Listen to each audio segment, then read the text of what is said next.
Difference between Joule expansion, Joule Thomson expansion, and adiabatic expansion. We all know that the all three processes are adiabatic in nature. हम सब जानते हैं कि ये process कैसी होती है, एडियाबैटिक होती है नेचर में।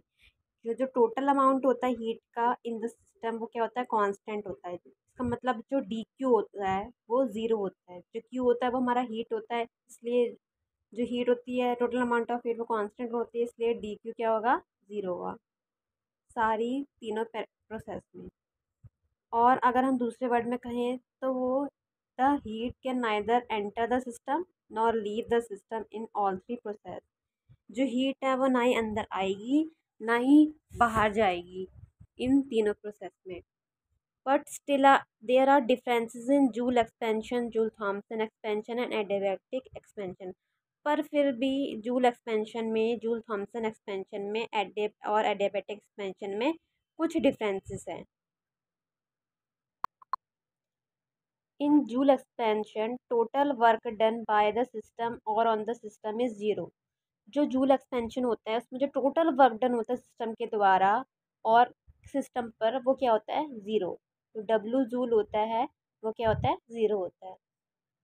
इसका मतलब जो सिस्टम है वो मैकेनिकली आइसोलेटेड होता है फ्रॉम सराउंडिंग, मतलब कि ना ही सिस्टम से बाहर जा सकती है हीट ना ही अंदर जा सकती है हीट।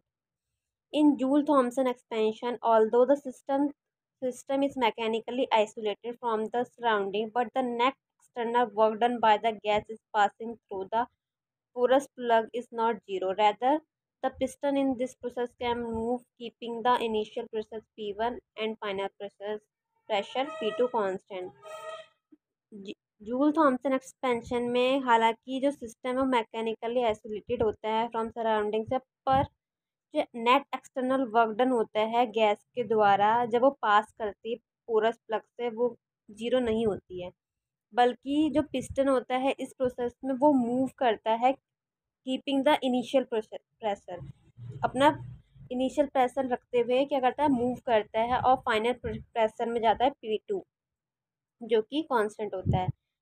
इसलिए जो डब्लू जूल वर्क होगा जूल थॉमसन में हो गया होगा P2V2 minus P1V1।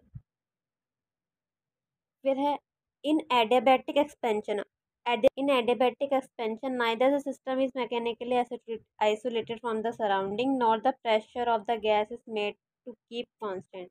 adiabatic expansion में ना ही सिस्टम मैकेनिकली आइसोलेटेड होता है सराउंडिंग से और ना ही जो प्रेशर होता है गैस का वो कांस्टेंट रखा जाता है। जो एडियाबैटिक एक्सपेंशन होता है गैस का वो परफॉर्म करता है external work against the atmospheric pressure.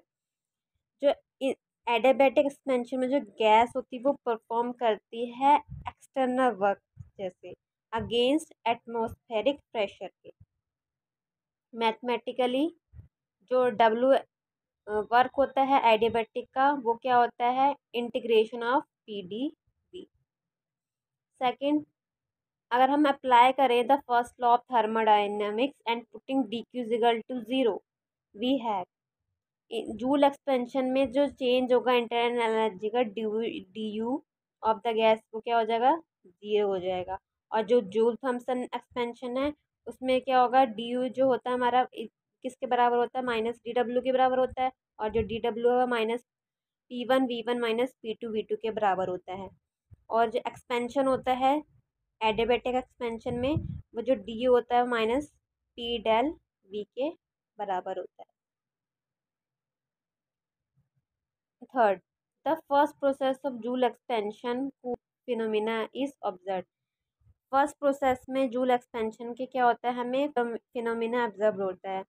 जो गैस होती है परफॉर्म करती है external work against intermolecular forces of attraction during free expansion at the cost of internal kinetic energy।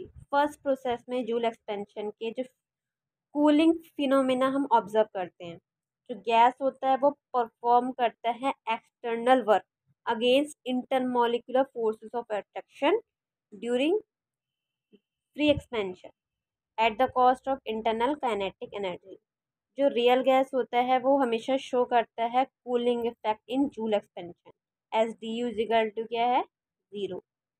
In the second process of Joule Thomson expansion, पहले हमने बात करी joule expansion की, अब हम बात कर रहे हैं जूल थॉम्सन एक्सपेंशन की।